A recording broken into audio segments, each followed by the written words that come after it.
आहे मुख्यमंत्र्यांना भेटलात, काय प्रतिक्रिया? नाही, काही नाही, त्यांनी चांगले आशीर्वाद दिले, त्यांनी चांगलं काम करण्याचं त्या ठिकाणी मार्गदर्शन केलं। खरं म्हणजे या ठिकाणी आम्ही सर्वांनीच, खासदारांनी श्रीकांत शिंदेंनी मंत्रिपद घ्यावं म्हणून आम्ही माननीय एकनाथराव शिंदे साहेबांना त्या ठिकाणी सुचवलं होतं, पण श्रीकांत शिंदे साहेबांनी स्वतःहून त्याला नकार दिला, संघटनात्मक मी काम करणार म्हणून। आणि एकनाथराव शिंदे साहेबांनी सुद्धा सांगितलं की ते जबाबदारी श्रीकांत शिंदे हे सुद्धा सिनियर खासदार आहेत, तिसरी टर्म त्यांची आहे, पण निश्चित एका शिवसैनिकाला न्याय माननीय एकनाथराव शिंदे साहेबांनी त्या ठिकाणी मेरिटवर दिला, त्याबद्दल त्यांचे खूप खूप आभार आणि धन्यवाद। अजून कुटुंब हिंदी में जानना चाहेंगे कि पूरी तरीके से आपका नाम पहले भी था और अब आपको फाइनली कॉल आ गया है, कैसा लग रहा है? ये देखिए, सबसे पहले जब हमारा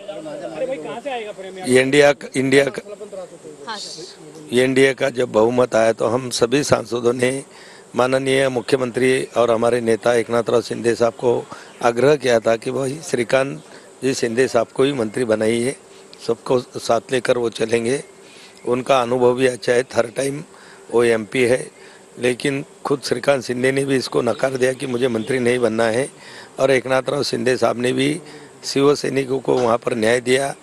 और मुझे आदरणीय नरेंद्र मोदी जी के मंत्रिमंडल में काम करने के लिए उन्होंने मेरा नाम दिया, इसके लिए मैं उनका बहुत बहुत आभारी हूं और उनको बहुत बहुत धन्यवाद देता हूं। आपण बघू शकता की पीएमओतून पहिल्यांदा फोन आल्यानंतर प्रतापराव जाधव हे आज मंत्रिपदाची शपथ घेणार आहे। साहेब, सांगाल की काय नेमकी सांगितलं ना, आता मराठीत भावना आहे की निश्चितपणानं जी काही जबाबदारी माझ्यावर दिली तिला चांगल्या पद्धतीनं न्याय देण्याचा प्रयत्न मी करीन। काय नेमका कुटुंबियांना सुद्धा ही बातमी दिल्यानंतर काय रिएक्शन? अजून मी काय बातमी कुटुंबियाला दिलेली नाही, मी इकडेच होतो, इथे आल्यानंतरच मला तो फोन। मोदींच्या मंत्रिमंडळात काम करणं, मोदी शिस्तप्रिय आहेत आणि एकूण त्यांचा कामाचा आवाका बघितला तर पहिल्यांदा तुम्ही मंत्री होता आहात, तर त्याबद्दल काय सांगाल की एकदम शिस्तबद्ध? मला महाराष्ट्रामध्ये मंत्रिपदाचा सुद्धा मला त्या ठिकाणी अनुभव आहे आणि निश्चित नरेंद्र मोदीजींच्या नेतृत्वामध्ये त्यांच्या सूचनेनुसार, आदेशानुसार चांगली कामगिरी आम्ही या महाराष्ट्र देशामध्ये आणि महाराष्ट्रामध्ये त्या ठिकाणी। सिनियर मोस्ट आज शिंदे साहेबांनी तुम्हाला संधी दिलेली आहे, श्रीकांत शिंदे यांचंही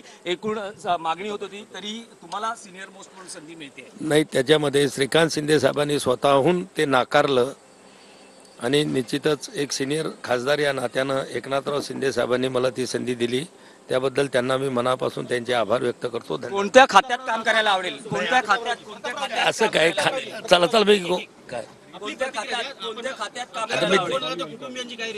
आम्ही खरंच अजून कुटुंबियाशी बोललो नाही ना, इथं आल्यावर फोन आला मला, काही तिकडे फोन आहे।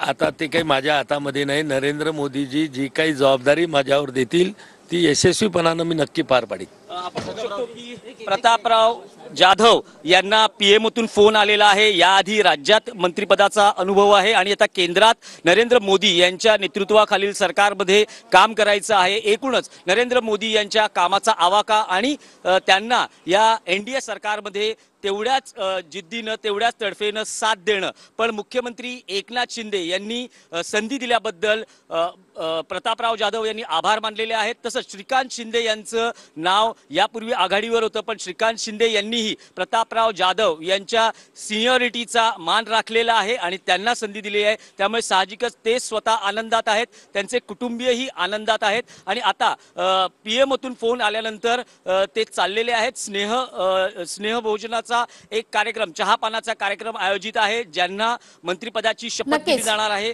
नक्कीच दिनेश, आपण बघतोय की प्रतापराव जाधवांना आता मंत्रिपदासाठी फोन आलाय, त्यानंतर त्यांनी प्रतिक्रिया दिली। शिंदेंनी सामान्य शिवसैनिकाला न्याय दिला अशी प्रतिक्रिया प्रतापराव जाधवांनी नोंदवली आहे। खरं तर श्रीकांत शिंदे यांनी मंत्रिपद घ्यावं अशी इच्छा होती, मात्र श्रीकांत शिंदेंनी स्वतःहून हे मंत्रिपद नाकारलं। एकनाथ शिंदेंनी आपल्या मुलाला श्रीकांत शिंदेंना मंत्रिपदासाठी पुढे न करता सर्वसामान्य शिवसैनिकाला न्याय दिला अशी प्रतिक्रिया प्रतापराव जाधवांनी दिली आहे।